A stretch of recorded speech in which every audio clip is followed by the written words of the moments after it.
नमस्कार. CT scan, MRI, x-ray ही नावं आहेत ना, आपण सारखी ऐकत असतो.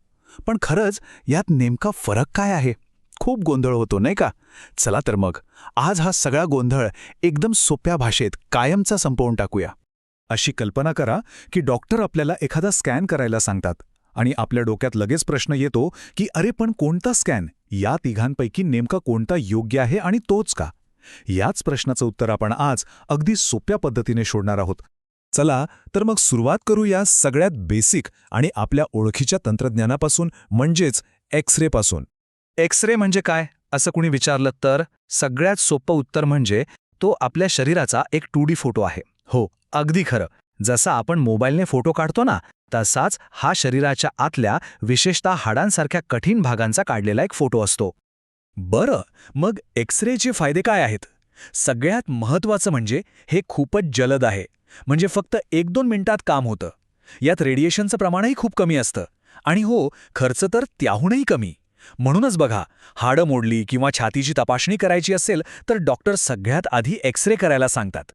ओके, आता एक्स-रेच्या एक पाऊल पुढे जाऊया आणि बघूया एका शक्तिशाली तंत्रज्ञानाला, सीटी स्कॅन.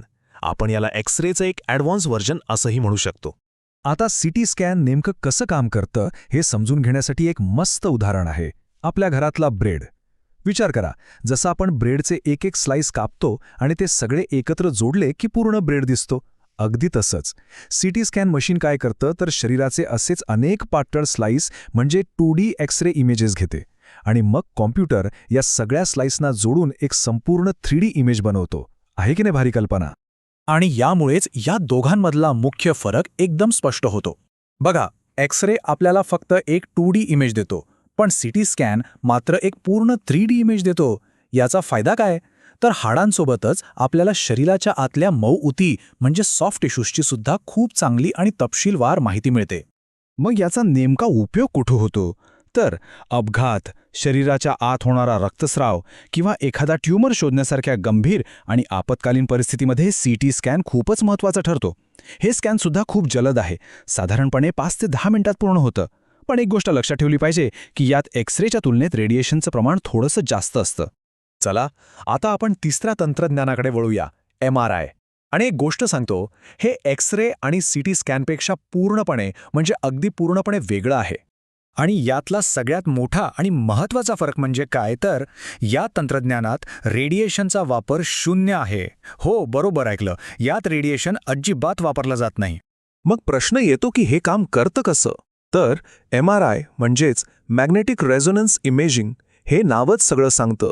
हे एक शक्तिशाली चुंबकीय क्षेत्र आणि रेडिओ लहरींचा वापर करतं आणि त्यातून शरीरातले अवयव आणि सॉफ्ट टिश्यूच्या इतक्या सुंदर आणि तपशीलवार प्रतिमा तयार करतं की विचारू नका.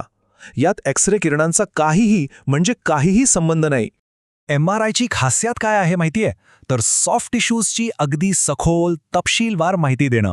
आपला मेंदू, पाठीचा कणा किंवा सांध्यामधले नाजूक लिगामेंट्स यांसारख्या गोष्टी बघण्यासाठी MRIपेक्षा उत्तम पर्याय दुसरा नाही. अर्थात जिथे फायदे आहेत तिथे काही गोष्टी लक्षात घ्याव्या लागतात. MRIला वेळ जास्त लागतो, साधारणपणे 20 ते 45 मिनिटं. मशीनमध्ये खूप मोठा आवाज येतो आणि काही लोकांना त्या बंद जागेत थोडं अस्वस्थ वाटू शकतं. आणि हो, याचा खर्चही खूप जास्त असतो. पण सर्वात महत्त्वाची गोष्ट म्हणजे सुरक्षिततेची. रेडिएशन नसल्यामुळे हे सर्वात सुरक्षित तंत्रज्ञान मानलं जातं. तर मग आपण आत्तापर्यंत जे काही पाहिलं त्याचा एक छोटासा आढावा घेऊया. म्हणजे आपल्या डोक्यात सगळं एकदम फिट बसेल की नक्की कोणता स्कॅन कशासाठी वापरायचा. बरं, आता या टेबलवर एक नजर टाकूया. इथे सगळं काही अगदी आरशासारखं स्पष्ट होतं. बघा, तंत्रज्ञानाच्या बाबतीत एक्स-रे आणि सीटी स्कॅन हे एक्स-रे किरणांवर अवलंबून आहेत, तर MRI पूर्णपणे चुंबकीय क्षेत्रावर चालतं. रेडिएशनबद्दल बोलायचं तर MRI सर्वात सुरक्षित आहे, कारण त्यात ते नाहीच. आणि उपयोग सोपा आहे. हाडांसाठी एक्स-रे, अंतर्गत दुखापतीसाठी सीटी स्कॅन आणि सॉफ्ट टिश्यूज किंवा मेंदूसाठी MRI. अर्थातच वेळ आणि खर्चातही तुम्हाला मोठा फरक दिसेल.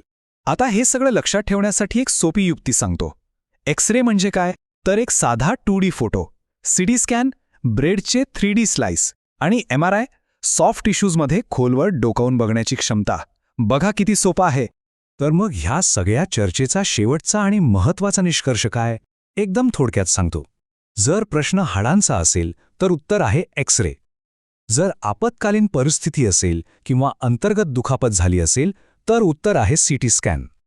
आणि जर मेंदू किंवा सॉफ्ट टिश्यूजची एकदम सखोल माहिती हवी असेल तर उत्तर आहे MRI. तर आता या तिन्ही तंत्रज्ञानाबद्दल आपल्याला खूप काही कळलं आहे. मग आता एक विचार करा, पुढच्या वेळी डॉक्टरांशी बोलताना हे ज्ञान किती उपयोगी पडू शकतं, नाही का? आपल्या आरोग्याबद्दल अधिक माहितीपूर्ण निर्णय घेण्यासाठी ही जागरूकता किती महत्त्वाची ठरू शकते यावर नक्कीच विचार व्हायला हवा.